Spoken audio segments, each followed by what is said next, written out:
ఆంధ్రాలో రోజుకొక సర్వే వస్తుంది మనకి. రోజు సర్వే గురించి మాట్లాడుకుంటాం. సో ఈ రోజు మనకొచ్చిన వార్త ప్రకారంగా నాగన్న సర్వే.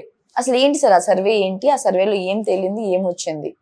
మనమే చాలా సర్వేల గురించి ఆల్మోస్ట్ డైలీ ఒక సర్వే గురించి మాట్లాడుతున్నాం. ఎందుకంటే నాకు తెలిసి ఏ రాష్ట్రంలో కూడా ఇన్ని సర్వేలు రావు. ఆంధ్రప్రదేశ్లో అంటే దాన్ని మనకి ఇది ఏం తెలియజేస్తుందంటే వెరీ టఫ్గా ఉన్నాయి. 2 కూటములు కూడా గెలుపు అనేది అంత ఈజీగా లేదు.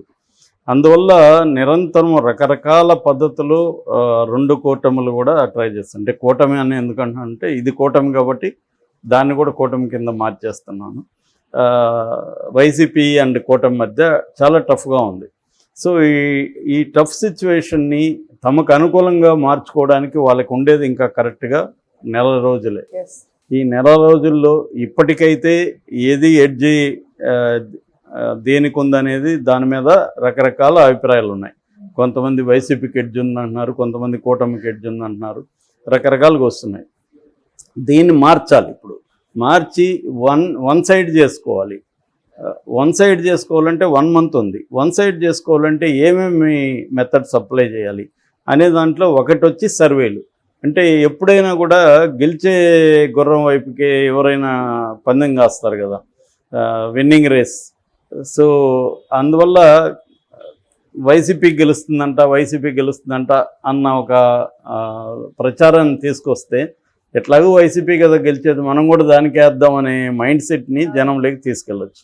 అట్లాగే కూటమి గెలుస్తుందని మైండ్ సెట్ తీసుకుని వెళ్తే కూటమికి ఎక్కువ ఎడ్జ్ వచ్చాయి. ఇది జనరల్గా ఉండే ఇది. అంత మాత్రాన అయిపోతుందని కాదు, కానీ అందరూ కూడా ప్రయత్నిస్తారు. ఎప్పుడైనా కూడా టఫ్ సిచ్యువేషన్ ఉన్నప్పుడు ప్రతి చిన్న అవకాశాన్ని కూడా వాడుకుందామని 2 వైపులా కూడా 2 శిబిరాలు కూడా పనిచేస్తాయి. అలాగా అందుకని ఏమవుతుందంటే మామూలుగా నేషనల్ లెవెల్లో కొన్ని సర్వేలు రెగ్యులర్గా, ఎందుకంటే ఇది లోక్సభ ఎన్నికలు కూడా జరుగుతుంది కాబట్టి నేషనల్ లెవెల్లో ఉన్న కంపెనీస్ కావచ్చు, మీడియా హౌసెస్ కావచ్చు, like India TV, India today, times now, ఇలాంటి సర్వేలు చేస్తున్నారు.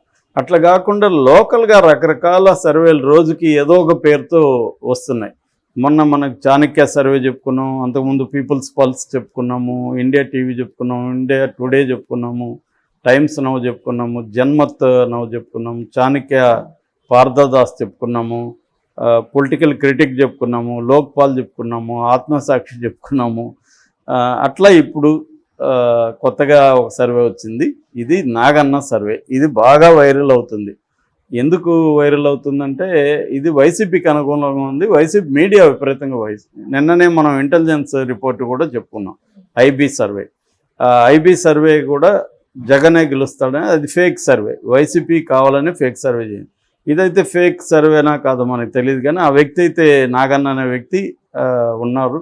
ఆయన మేము మా సంస్థ తరపున సర్వే చేసామనేది డీటెయిల్స్ ఇచ్చారు. ఆయన చెప్తున్న దాని ప్రకారం మొత్తం 157 నియోజకవర్గాల్లో ఈ సర్వే చేసాము. ఒక్క నియోజకవర్గంలో 600 మందిని శాంపుల్గా తీసుకున్నాము. డిఫరెంట్ వాక్స్ ఆఫ్ లైఫ్, అంటే విమెన్ కావచ్చు, తర్వాత మెన్ కావచ్చు, తర్వాత బీసీ, ఎస్సీ, ఇలా రకరకాల పద్ధతుల్లో ర్యాండమ్గా 600 మందిని తీసుకొని మొత్తం 1,05,000 మందితో చేశాము. మార్చి 17 నుంచి ఏప్రిల్ 7 వరకు చేశామనేది ఆయన చెప్తున్నారు. సో ఆయన చెప్పే ప్రకారం వైసీపీ ఖచ్చితంగా గవర్నమెంట్ ఫామ్ చేస్తుంది. కంఫర్టబుల్ మెజార్టీ వైసీపీకి వస్తుంది. 103 గ్యారంటీగా 103 గెలుస్తుంది వైసీపీ. అట్లాగే కూటమి గ్యారంటీగా 39 గెలుస్తుంది. ఇంకో 33 చోట్ల మాత్రం కీన్ కాంటెస్ట్ అంటాం, అంటే హోరాహోరీ ఫైట్ ఉంటుంది. ఆ 33లో కూడా 20 నుంచి 25 వైసీపీకే ఎడ్జ్ ఉంది. ఈ రకంగా తీసుకున్నప్పుడు వైసీపీ 123 నుంచి 128 సీట్లు గెలుచుకునే అవకాశం ఉంది అనేది ఈ సర్వే చెప్తుంది. అట్లాగే లోక్సభ విషయానికి వస్తే వైసీపీకి 20 నుంచి 21 సీట్లు వస్తాయి, కూటమికి 4 నుంచి 5 వస్తాయి అనేది చెప్తుంది. ఇంకా కాంగ్రెస్కి పెద్ద ఏమీ లేదు, కాంగ్రెస్ అంత ఇంపాక్ట్ చూపించే పరిస్థితి లేదనేది చెప్తుంది. దీనికి కొన్ని కారణాలను కూడా విశ్లేషించారు వైసీపీ గెలవడానికి, తర్వాత కూటమి ఓడిపోవడానికి. వాళ్ళు ఏం చెప్తున్నారంటే ఇటీవల జరిగిన పరిణామాలు వైసీపీకి అనుకూలంగా మారాయి.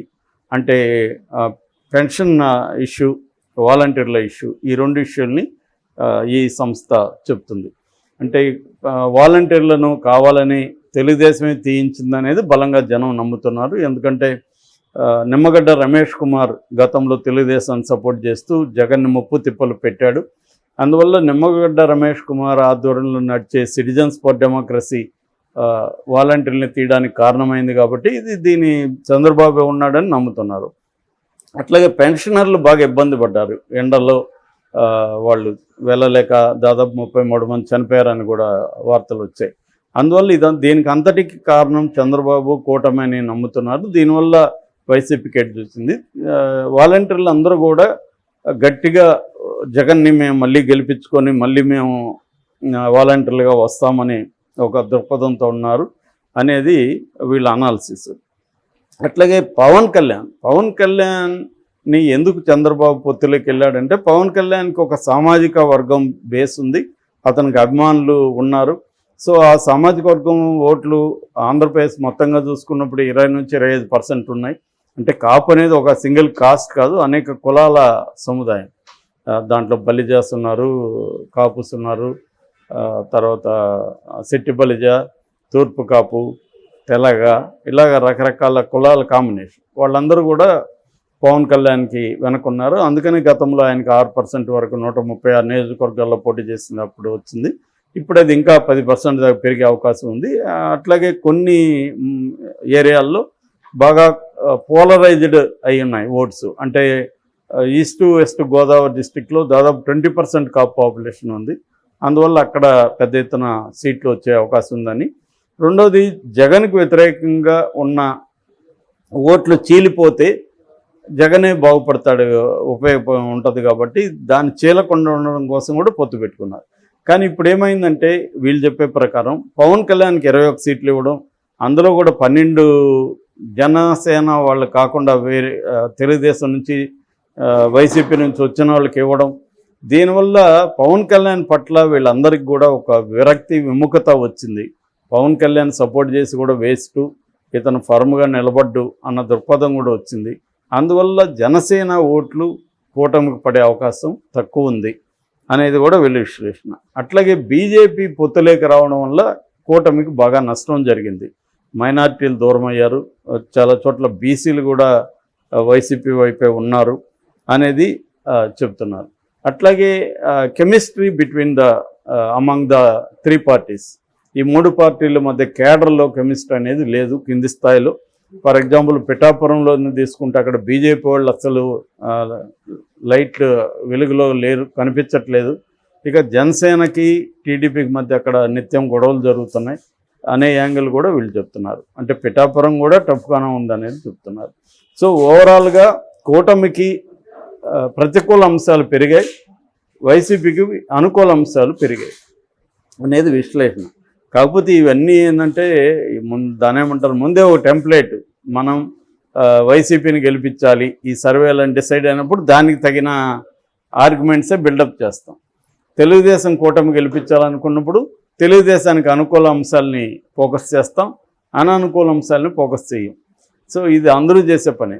సో అందువల్ల ఏ సర్వే కరెక్ట్ అనేది చెప్పలేం. తెలుగుదేశం గెలుస్తున్న సర్వేలు కూడా చాలా వచ్చాయి. ఆ సర్వేలు కూడా వాళ్ళు కూడా ఇలాంటి లాజిక్లే చెప్తున్నారు. ఎందుకంటే వైసీపీకి ఓన్లీ సంక్షేమ పథకాలు తప్ప అభివృద్ధి చేయలేదు, రోడ్లు వేయలేదు, ఇన్ఫ్రాస్ట్రక్చర్ వేయలేదు, పరిశ్రమలు రాలేదు, అందువల్ల బాగా అసంతృప్తిగా ఉన్నారు. అట్లాగే యూత్ ఉద్యోగాలు ఇవ్వలేదు, జాబ్ క్యాలెండర్ని ఇంప్లిమెంట్ చేయలేదు, అందువల్ల యూత్ అంతా కూడా కోపంగా ఉన్నారు. అట్లాగే మందుబాబులు అందరూ వాళ్ళని చిత్రహింసలు జగన్ పెట్టినట్టు ఎవరు పెట్టలేదు జీవితంలో. సో అందువల్ల వాళ్ళందరూ కూడా ఇతను మళ్ళీ వస్తే మళ్ళీ మనకి 5 ఏళ్ళ చిత్రహింసలు తప్పవు, ఆ మందు దాగి చచ్చిపోవాలి మనం అని చెప్పి వాళ్ళు బాగా యాంటీగా ఉన్నారు. అర్బన్ మిడిల్ క్లాస్ కూడా బాగా, ఎందుకంటే వాళ్ళకందరికీ పథకాలు ఏమి రావు కదా, సో అలాగ ఉన్నారు. పథకాలు వచ్చేవాళ్ళు అందరూ కూడా ఏమి జగన్కి గుంపు కొత్తగా వేయరు. అందులో చాలామంది తెలుగుదేశం వైపు కూటమి వైపు ఉన్నారు. వాళ్ళు నీ అబ్బసొత్తు ఏం తెచ్చివ్వలేదు కదా, గవర్నమెంట్ దగ్గర ఇస్తున్నావు, ఒక చేతి ఇచ్చి ఇంకో చేతి తీసుకుంటున్నావు కదా అని వాళ్ళు అంటున్నారు. సో కాబట్టి జగన్కి వ్యతిరేకత బాగా ఉందనేది తెలుగుదేశం అనుకూల సర్వేలు చెప్తున్నమాట.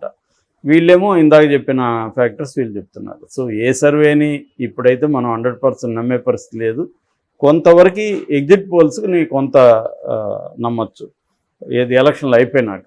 సో అది ఇంకా మనం ఆగాలి.